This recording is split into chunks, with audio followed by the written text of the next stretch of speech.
शहरातील कचऱ्याची समस्या आहे, स्ट्रीट लाईटची समस्या आहे. सगळ्यात अगोदर आम्ही कचऱ्यावर आमचं लक्ष आहे, त्याच्यावर आम्ही लक्ष घालणार आणि सगळे वार्ड आम्ही क्लीन नीट अँड क्लीन करणार.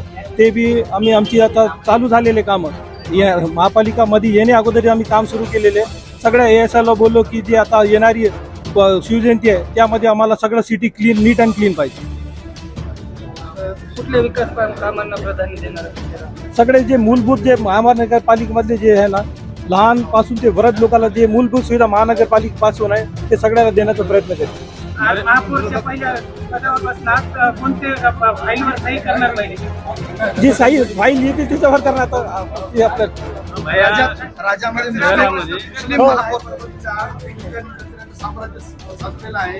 काय नेमकं आता महापौर कोण विराजमान झाले तुम्ही प्रामुख्याने आम्ही जे कॉन्ट्रॅक्टर त्यांना बोललेलं त्यांचं महापालिकावर त्यांचे जे पैसे पेंडिंग आहे ते आम्ही त्याला व्यवस्थित बोलून त्यांना कॉन्फिडन्स मध्ये घेऊन आम्ही काम स्टार्ट करणार आहोत. शिवसेनेनं मुस्लिम महापौर बसवायला म्हणून राज्यभर विरोध होत आहे. आता सोडून द्या ना, नाही ते विरोधाला आम्हाला काय उत्तर द्यायचं नाही, आमच्या कामातून आम्ही त्यांना उत्तर देऊ.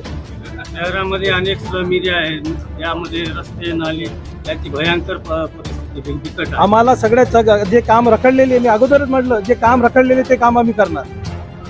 परभणीच्या धुळीसाठी काय म्हणले परभणीतील ते मुख्य आहे ना ते मुद्दा. परभणी महापालिकेच्या कर्मचाऱ्यांचा पगार वारंवार थकतो आणि त्यामुळे नेहमी त्यांची संपवलं जातं. यावर काय ठोस कोणी एक म्हटलं तर सांगता येते, कोणी एक विचार मी उत्तर देतो. परभणी महापालिकेच्या कर्मचाऱ्यांवर पगार येतो दरवेळी आंदोलन आतापर्यंत जे झालं ते झालं. आमचं सर्वात मोठं लक्ष जे कर्मचारी ते पेमेंट आम्हाला कसं करता येईल त्याच्यावर अगोदर आणणार, कारण कर्मचारी खुश असल्यावर सगळे काम होणार. ओके. महापौर आणि उपमहापौर आज ऐतिहासिकरित्याने परभणी महानगरपालिकेवर आमची सत्ता स्थापन झालेली आहे.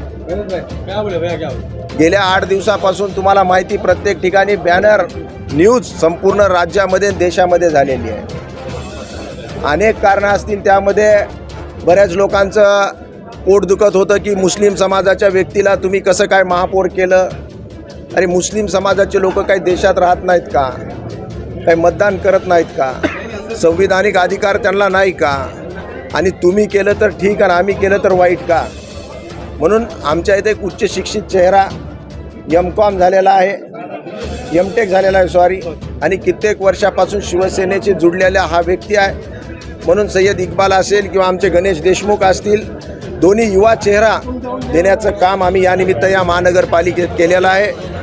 म्हणून जरी कोणाचं पोट दुखत असलं तरी सर्व समाजाला न्याय देण्याचं काम शिवसेनेनं आजपर्यंत केलेलं आहे.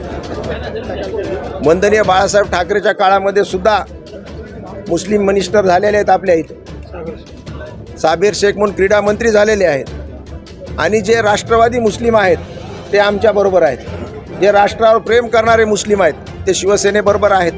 म्हणून येणाऱ्या काळामध्ये सर्व समाजाला घेऊन जाण्याचं काम शिवसेनेच्या माध्यमातून उबाटा गटातून करण्यात येणार आहे. मागील काही काळामध्ये राज्यातले सत्ताधारी आहेत त्यांचा तुम्ही स्वतः अनुभव घेतलेला आहे. तुमच्या मतदारसंघातल्या कामांसाठी निधी दिला नाही, त्याचं उदाहरण जर बघितलं तर आपण नाट्यगृहाचं आहे. कशा पद्धतीने आता महापालिकेसाठी तुम्ही विधानसभेमध्ये प्रयत्न करणार आहात? अनेक अडचणी असतील. तुम्ही पाहिलं असेल की महापालिका आता डेफिसिटमध्ये आहे. जवळपास 4 कोटी रुपये मायनसमध्ये महानगरपालिका आहे. पण आम्ही तळागाळात काम करणारे लोक आहेत.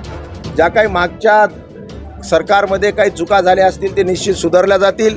महानगरपालिकेचं इन्कम स्त्रोत आम्ही वाढवू आणि जरी सरकार त्यांचं असलं तरी शेवटी जनता ही महाराष्ट्रातली आहे. आम्ही त्यांच्याकडे जाऊ. शेवटी आम्ही निवडून आल्यानंतर सांगितलं होतं की तुम्हाला विरोधी बाकावर बसण्याचा संदेश परभणीकरात जनतेने दिलेला आहे.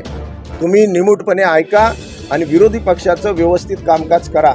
पण ते सुद्धा न करत असताना शेवटच्या क्षणापर्यंत कुठं ना कुठं आमच्यामध्ये फाटाफूट पडते का, कुठं कोण हाताला लागतंय का, अशा प्रकारचं त्यांची काय रणनीती होती. पण ते साफ त्याच्यामध्ये फेल झालेले आहेत. आता त्या गोष्टीत मला इतिहासात जायचं नाही. समोर आम्हाला सर्वांना घेऊन विरोधी पक्षाला घेऊन सुद्धा महानगरपालिका अतिशय स्वच्छ, सुंदर, सुरक्षित आणि एक ज्याला देशामध्ये टॉपची महानगरपालिका करण्याचा आम्ही 100% प्रयत्न करू.